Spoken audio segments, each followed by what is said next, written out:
The bright lights of Station Kepler 7 made everything look sharp and clean. Hundreds of new cadets filled the huge room, all standing in neat rows. J-Minute looked around at his new classmates and felt very small. To his left stood a group of tall, glass-like beings. Their skin looked like living crystal, changing colors as they moved. These were the Valari. Their home world was famous for its diamond mountains and ice storms. Next to them were the Neph, who looked like they belonged in water. Their skin was see-through, and small gills on their necks opened and closed as they breathed. The Korthak looked the most dangerous. They had thick, shell-like skin covering their bodies like natural armor. Their faces had big jaws with sharp teeth that clicked when they talked. J-Minute was just a human. He had black hair cut short and dark eyes. Compared to everyone else, he looked ordinary and weak. He was not as tall as a Valari, not as tough-looking as a Korthak, and definitely not as strange as a Neph. He was just a regular person from Earth. Commander Thekvar walked to the front of the room. He was tall and covered in green scales that shined like metal. When he moved, his scales made soft scratching sounds. His yellow eyes looked at every cadet in the room. "Listen up, cadets!" His voice was so loud it made the walls shake. "You are here because you are the best from your worlds. But being the best at home does not mean you will be good enough here. Most of you will fail. Some of you will go home crying to your families within 1 week." J-Minute saw other cadets look at him when the commander talked about failing. Some looked worried for him. Others looked like they thought he would be the first to leave. He had seen these looks many times during the test to get into the academy. Everyone thought humans were too soft for military training. "Now I will put you into training groups," Commander Thekvar said. "Each group has different types of beings who can learn from each other. Group 7 will be Cadet Part from Earth, Cadet Lyra from Vila, Cadet Blub from Neph Prime, and Cadet Crix from Korthak." When the commander finished talking, all the cadets started moving to find their new teammates. J-Minute walked over to where 3 very different beings waited for him. Lyra was beautiful in a strange way. Her crystal skin caught the light and threw rainbows on the wall behind her. Her eyes had many sides like cut diamonds, and when she looked at J-Minute, it felt like she was seeing him from many angles at once. Blub was shorter and rounder. Water drops covered his blue-green skin, and the gills on his neck moved up and down. Every few seconds, he would make a soft gurgling sound, like he was trying to breathe water that was not there. Crix was the biggest of the group. His shell-like skin was dark brown with lighter spots. His mouth had 4 parts that moved separately when he talked, making clicking sounds. His eyes were huge and black, made up of hundreds of tiny parts like an insect. "So you are the human everyone is talking about," Lyra said. Her voice sounded like music, high and clear like bells ringing. J-Minute bowed his head a little, the way people did back home when meeting someone new. "I am just J-Minute. Nice to meet you all." "I have our room numbers," Blub said. His voice was wet and bubbly. "I must ask, how will your kind handle academy life? You look so easy to break." Crix's mouth parts clicked together fast, which J-Minute hoped meant something friendly. "I mean no harm with my words, but young Korthak go through tests that would kill adults from most worlds. How do humans make their children ready for war?" This was a question J-Minute had heard many times. Everyone wanted to know what made humans special, since they did not look special at all. He thought about it as they walked to their new bedrooms. "Humans learn to adapt," he said slowly. "We learn to keep going even when things get hard. We find ways to not give up, even when giving up will be easier." The other 3 looked at each other. They did not seem to understand what he meant. That night, J-Minute lay in his new bed reading training books on his tablet. The walls were thin, and he could hear his new teammates talking in the next room. They were trying to be quiet, but their voices carried through the wall. "Do you think he will make it through the first week?" Blub asked. "He seems brave," Lyra said, "but bravery cannot make weak bones stronger." "Perhaps humans have hidden strength," Crix added, "but I see no evidence of it. He looks like he would break if I accidentally bumped into him." J-Minute smiled to himself as he listened. He was used to people thinking he was weak. His whole life, people had looked at him and seen someone who could not handle hard things. They saw someone who would give up when things got painful or difficult. But they had never seen what humans could really do. Tomorrow, training would start, and his new friends would begin to learn what it meant to be human. They would discover that looking weak and being weak were two very different things. He closed his tablet and went to sleep, ready for whatever challenges tomorrow would bring. The gauntlet looked like a nightmare made of metal and lights. It filled an entire floor of the space station, stretching out like a hungry beast waiting to eat young cadets. J-Minute stood with his 3 teammates, looking at the massive obstacle course that had made many students quit the academy. Instructor Zeph now floated in front of them. She had 8 long arms like an octopus, and her skin was purple with spots that changed color when she talked. Her voice sounded like music played underwater. "This course will test everything you have learned," she said, her arms moving like snakes in the air. "The computer knows what your body can do. It will push you to your absolute limit. Some of you will not finish. Some of you will get hurt. That is normal." J-Minute watched other groups go before them. A team of crystal people moved like dancers, but they could not lift heavy things. The fish-like Neph were great in the water parts, but fell down when the gravity got strong. Everyone had trouble somewhere. "Group 7, your turn," Zeph now announced. The first part was a tall wall that went straight up. While they climbed, energy guns shot bright bolts at them. The bolts would not kill them, but they hurt like getting stung by a big bee. Lyra moved up the wall like flowing water. Her crystal body bent and twisted in ways that looked impossible. Crix climbed like a spider, his shell-covered hands finding tiny cracks to hold on to. Blub had trouble at first, but then he found special holds made for his webbed fingers. J-Minute climbed slowly but never stopped. When the energy bolts came close, his skin got hot, but he kept going. He was not as fast or as graceful as the others, but he did not give up. The second part was like a maze with spinning walls. You had to be quick and small to get through without getting smashed. Hey, J-Minute's smaller size helped him a lot. While his bigger teammates struggled to fit through gaps, he slipped past like a mouse. The third part was the worst. It was supposed to look like a battlefield with fake bombs and broken metal everywhere. The computer would set off pretend explosions to see how fast they could react and help each other. J-Minute was helping Blub climb over a fake crater when something went wrong. The explosion was supposed to be safe, just lights and noise, but a piece of real metal flew through the air like a knife. The metal hit J-Minute's shoulder hard. It cut through his uniform and went deep into his muscle. Blood started coming out right away, making a red spot that got bigger and bigger. His teammates stopped moving. They stared at him with wide eyes. Everyone knew the rules. If someone got really hurt, the whole team had to stop and call for doctors. The course would be over. J-Minute looked down at the blood on his shoulder. It hurt a lot, like someone was pushing a hot poker into his muscle. He could feel the warm blood running down his arm inside his uniform. "I'm okay," he said, moving toward the next part. "Let's keep going." Lyra's crystal face changed colors, showing how confused she was. "J-Minute, you are bleeding badly. That looks very serious." "It is just a cut," he said, already walking to the next obstacle. "Come on, we do not have much time left." Crix's mouth parts clicked together very fast, which meant he was very upset. That wound would put most people in the hospital for days. "How are you still walking?" But J-Minute was already working on the next puzzle. It was a complicated machine that needed all 4 of them to work together. He used mostly his good arm, but he never stopped helping. Blood kept coming through his uniform, making dark spots on the fabric. They finished the whole course. When they crossed the finish line, J-Minute finally looked at his shoulder carefully. The cut was deeper than he thought. He could see inside the wound, and it was still bleeding a lot. "Hospital, right now," Lyra said, sounding like a worried mother. "Yeah," J-Minute said, feeling the full pain in his shoulder for the first time. "That is probably smart."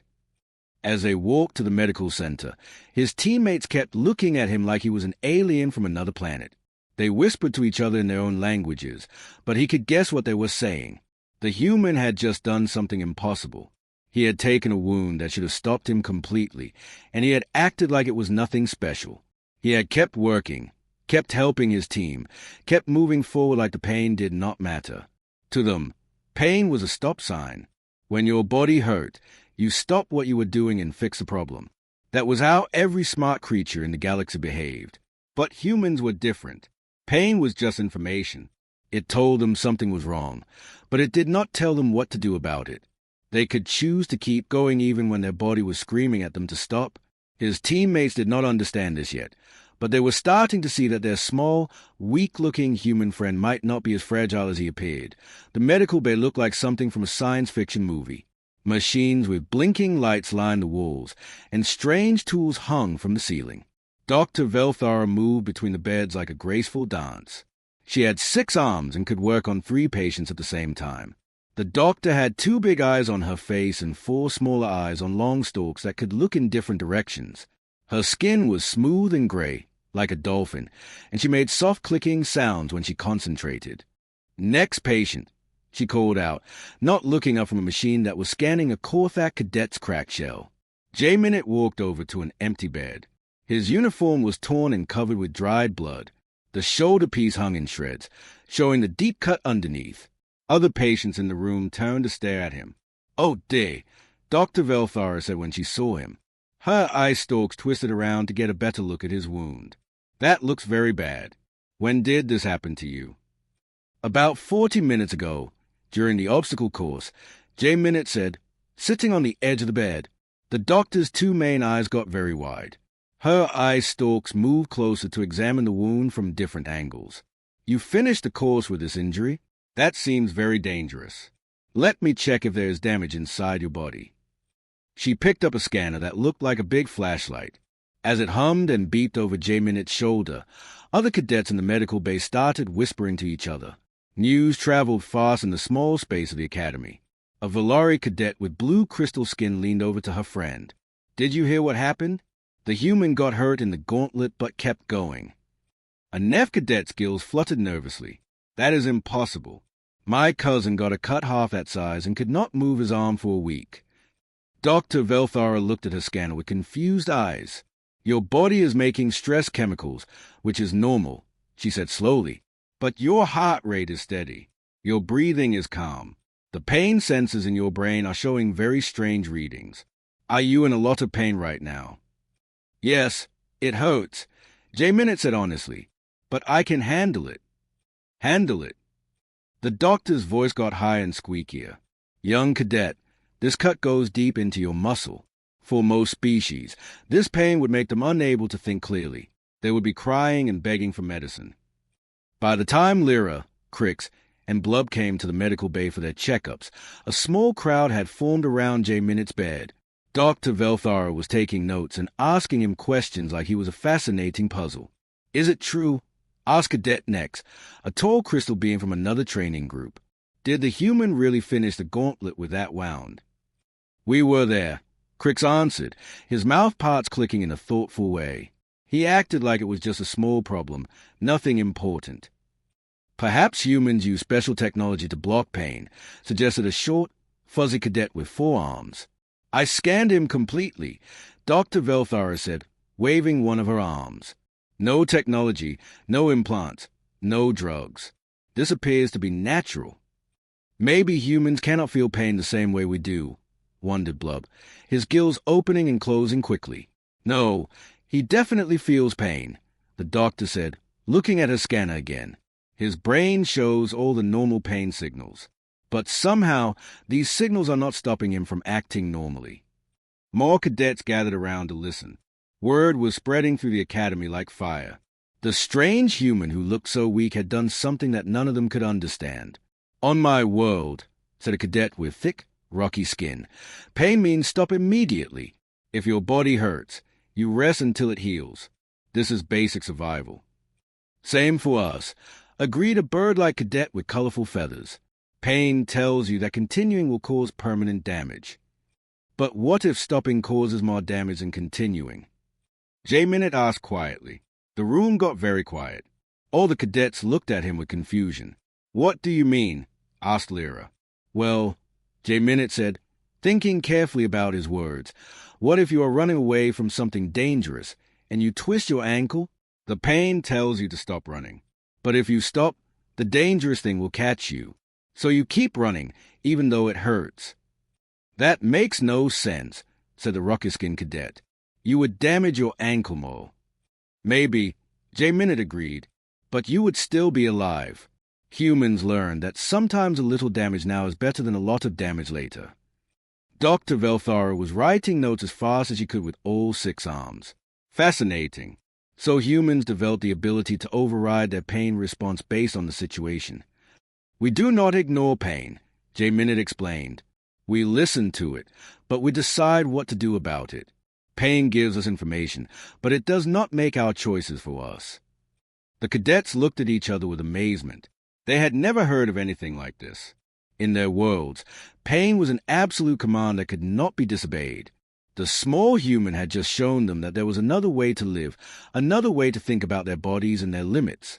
It was strange and frightening and wonderful all at the same time.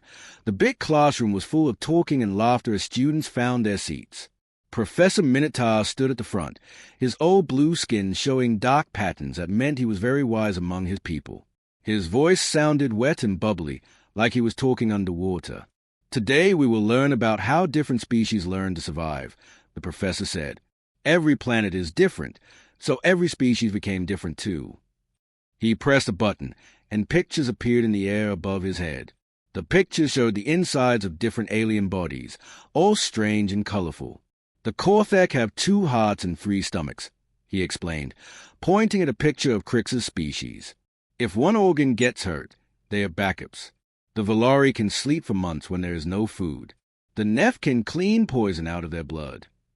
One of his tentacles pointed straight at J. Minute. Every student in the room turned to look at the human. Cadet Park, can you tell us about human survival tricks? Your people are new to space travel. J. Minute felt his face get warm. Ever since the obstacle course incident, everyone watched him like he was some kind of strange animal in a zoo. He sat up straight and thought about what to say. Humans are persistence hunters, he said slowly, making sure everyone could understand. We did not evolve to be the strongest or fastest. We evolved to never give up. We can run for hours and hours without stopping. We sweat to stay cool, and our bodies are very good at using energy efficiently. Very interesting, Professor Minotaur said, his gills fluttering. But what about pain? The medical bay reports say humans react to injury in ways that seem impossible. J. Minute knew this question was coming. Everyone wanted to know about what happened during the gauntlet. He chose his words very carefully. We feel pain just like everyone else, he said. But pain does not automatically make us stop what we are doing. Long ago, when humans lived in the wild, we had to hunt animals for food. Sometimes during a hunt, you might get hurt. Maybe you twist your ankle or cut your hand. You have 2 choices. Give up and let your family go hungry, or ignore the pain and keep hunting. The room became very quiet. Students looked at each other with surprise. The humans who gave up during hunts did not have children, J. Minute continued. The humans who kept going even when hurt were the ones who survived and had families. So over thousands of years, we became people who do not let pain stop us from doing important things. Lyra's crystal voice rang like a small bell. You mean humans learn to ignore what their bodies tell them? Not ignore, J. Minute said, shaking his head. We listen to what our bodies say. Pain tells us something is wrong. But then we use our brains to decide what to do about it. Maybe the pain is telling us something very important, and we should stop. Or maybe what we are trying to do is more important than the pain. A Korthek student raised his claw. But pain exists to protect you from more damage. How do you know when to listen and when to ignore it? Experience, J. Minute answered. Practice. Sometimes you make the wrong choice, but humans usually choose to try rather than quit. Professor Minotaur was writing notes as fast as he could. So humans developed a way to think about pain instead of just reacting to it. Fascinating. We have stories about this, J. Minute said, getting more comfortable talking. Soldiers who fought in battles with broken bones. Athletes who finished races with torn muscles. Parents who work while sick to take care of their children. We think it is normal. A fish-like Neph student raised a fin. But how do you train for this? Do human children practice being hurt? J. Minute smiled a little. Not exactly. But we do teach children that feeling bad does not mean you should automatically stop what you are doing. We have a saying, mind over matter. It means your thoughts can be stronger than what your body feels. This is completely different from our way, said a bird like Cadet with bright feathers. On my world, if something hurts, you stop immediately. Pain means danger. Pain can mean danger, J-Minute agreed. But sometimes not stopping is more dangerous than stopping. If you are climbing a mountain and your hands hurt, you do not let go just because of the pain. Letting go would kill you. The professor's tentacles wiggled excitedly. Class, this is a perfect example of how evolution shapes behavior. Humans developed in an environment where persistence was more valuable than immediate comfort. Students started asking questions all at once. They wanted to know more about human endurance, about how humans made decisions about pain, about whether all humans could do this. For the first time since coming to the academy, J-Minute felt like his classmates were not looking at him as weak or strange. They were starting to understand that being human meant something different than they had thought. The small, fragile-looking species from Earth had survived not by being the biggest or strongest, but by being too stubborn to give up. In a galaxy full of species who had never met anything like that, it was amazing and frightening and wonderful all at once. Training Ground Epsilon looked like the worst place in the galaxy. Sharp rocks stuck up from the ground like broken teeth. The air was thin and hard to breathe, making everyone feel tired just from walking. Strange storms moved across the sky, full of lightning and poisonous rain. Group 7's small spaceship landed with a loud crash in a deep hole surrounded by crystal rocks. The crystals made their communication radios buzz with static, so they could barely talk to the academy. "We need to build a camp first," Lyra said, her crystal skin flashing with determination. "We must have shelter, clean water, and power before the big storm comes." For 3 days, they worked like a team that had been together for years. Crix used his strong claws to dig holes for their shelter's foundation. His shell-covered body was perfect for the hard digging work. Blub knew all about dangerous environments, so he found safe water and tested the air quality. Lyra made detailed plans and kept everyone organized. J-Minute did whatever needed to be done. He carried heavy equipment even though it was almost too much for his smaller body. When others got tired and needed to sleep, he kept working through the night. When complicated machines broke down and made other cadets angry, he fixed them with patient, steady hands. On the 4th day, everything went wrong. They were walking through a narrow canyon, trying to reach their next mission location. The canyon walls were tall and steep, made of loose rocks that had been sitting there for thousands of years. Without warning, the rocks started to fall. "Rock slide," Crix shouted, his shell making loud clicking sounds as stones bounced off his natural armor. The rocks came down like a waterfall made of stone. Big boulders crashed into smaller rocks, which crashed into even smaller stones. The noise was deafening, and dust filled the air so thick they could not see each other. When everything finally stopped falling and the dust settled, they looked around to see what had happened to them. Everyone was hurt. Blub's breathing mask was cracked and bent. The machine that cleaned the poisonous air for his lungs was barely working. He had to hold it with his hands and adjust it every few minutes, or he would not be able to breathe properly. Crix's left leg was damaged where his shell connected to his joint. Every step he took made him wince with pain. His normal spider-like movement was now slow and awkward. Lyra's crystal skin had stress cracks running through it like broken glass. If she moved too much or worked too hard, the cracks would get bigger and pieces of him might actually break off. J-Minute had been hit in the ribs and leg. Blood seeped through his uniform, and his left leg hurt every time he put weight on it. But he was already checking their equipment to see what else was damaged. "We should call for emergency pickup," Blub said, struggling with his broken breathing apparatus. "These injuries are too serious to continue the mission." "I agree," Lyra said, her voice sounding strained. "Academy rules say we should request evacuation for injuries like these." J-Minute looked around at his hurt teammates, then at their mission objectives list. They were halfway through the week-long test. They had worked so hard to get this far. "We can still do this," he said quietly. "Look, we are all hurt, but we can all still move. We can still think. The mission is not impossible. It is just going to be harder." "J-Minute," Crix said, his mouth parts clicking with worry, "you are bleeding again. That leg injury is making you walk differently." "It hurts," J-Minute admitted, "but I can handle it.